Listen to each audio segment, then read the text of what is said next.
Welcome to Streaming Deluxe presented by Mr. Orange. Welcome to another game. Today I play Vindicta. Vindicta is a VR first-person shooter campaign game. It's still in early access. It's an action game. So yeah, when the game came out in the 20th June of 2017, it's quite old. It has like mostly positive reviews on Steam. So I got the game like for €1.50 or €2.50, I can't really remember. At the moment the price of Vindicta is around €15.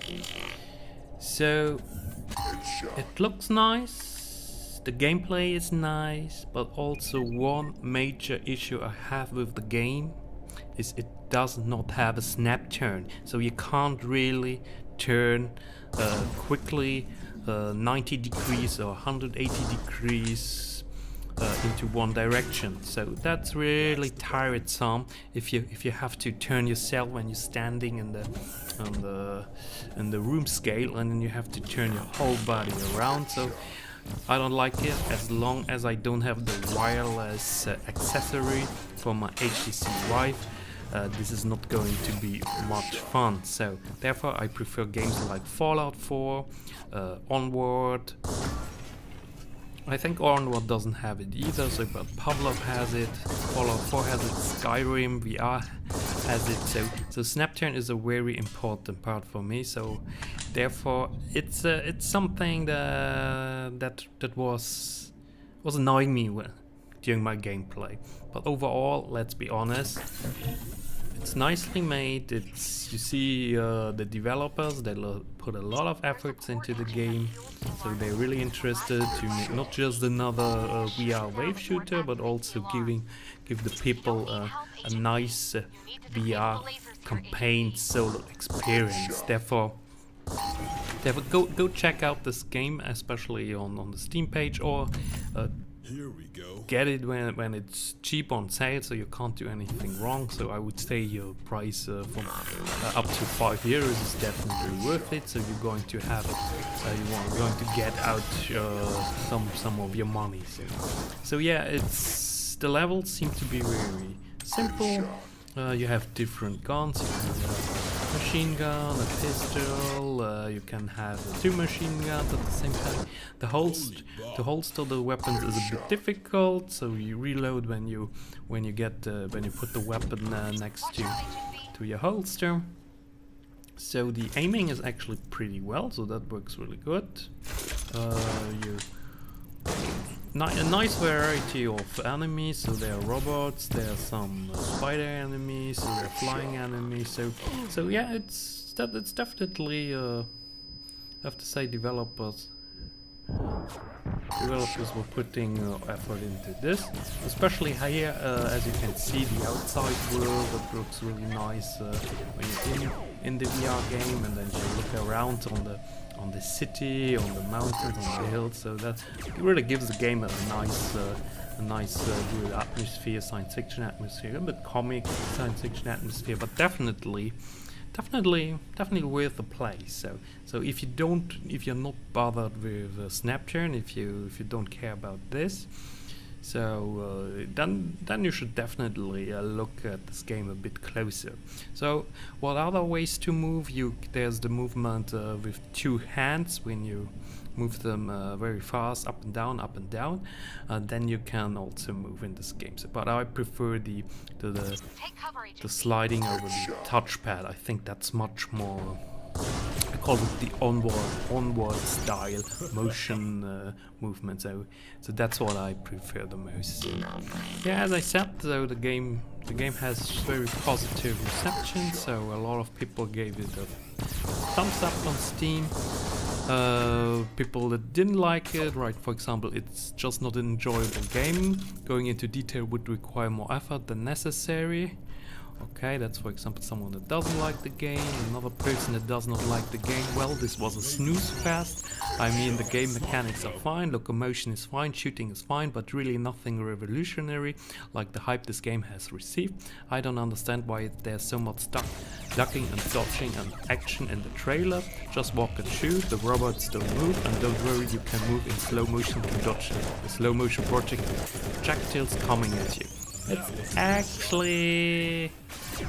Yeah, and then he writes definitely not for $30, so the game has been at $30 before.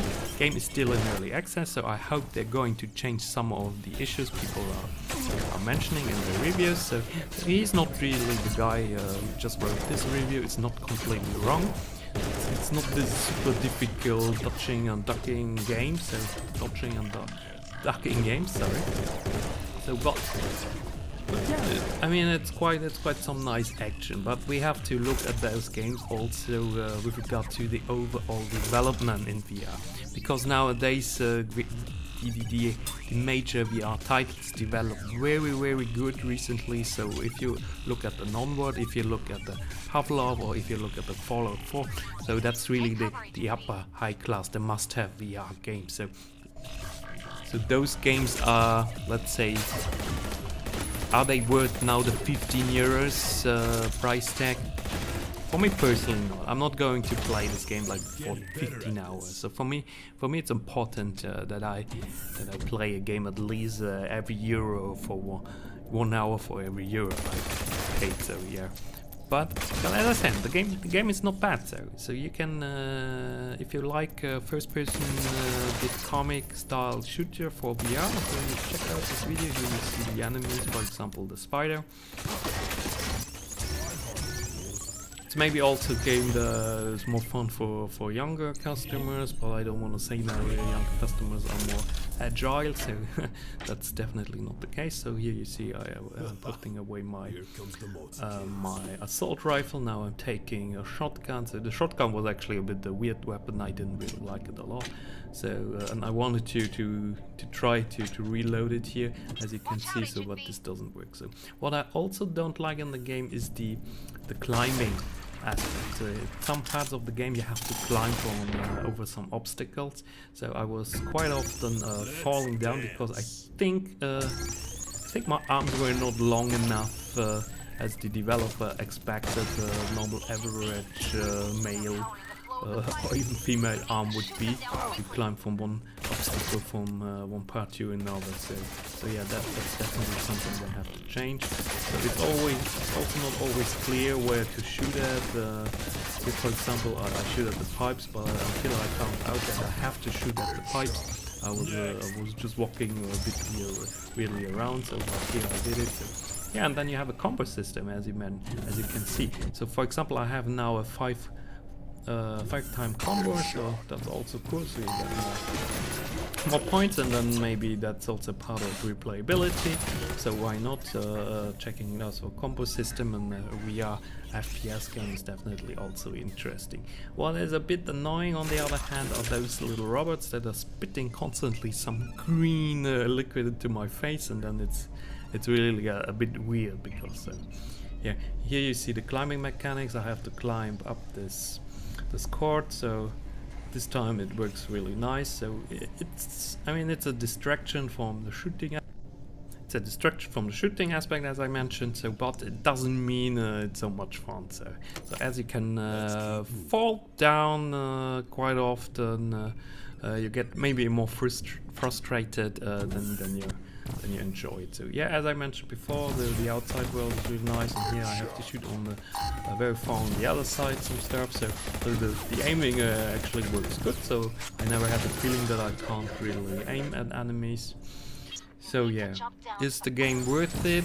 I would say check it out on the sale. Maybe it might not be worth the 15 euros, except to really the biggest VR shooter fans, and this game is one that you're missing in your library. So they're working on the early access. Let's see what they are going to plan maybe. So, okay, I'm just checking on the Steam page. I'm gonna need another one of those. So they're adding more levels, enemy types, weapon options, puzzles, objectives, and even a multiplayer mode. Yeah, at the moment it doesn't have a multiplayer mode or a co-op mode, so if they're going to add this is going to be a big added value to the game, I would say, especially a co-op mode for the single player campaign, and then having the possibility to make the single player campaign a bit more difficult too, and not just the climbing, as you can see here with my short arms. So I have really problems to climb this one. So thank you for watching. I hope you enjoyed my video. Give me a subscription on my YouTube channel. See you, goodbye.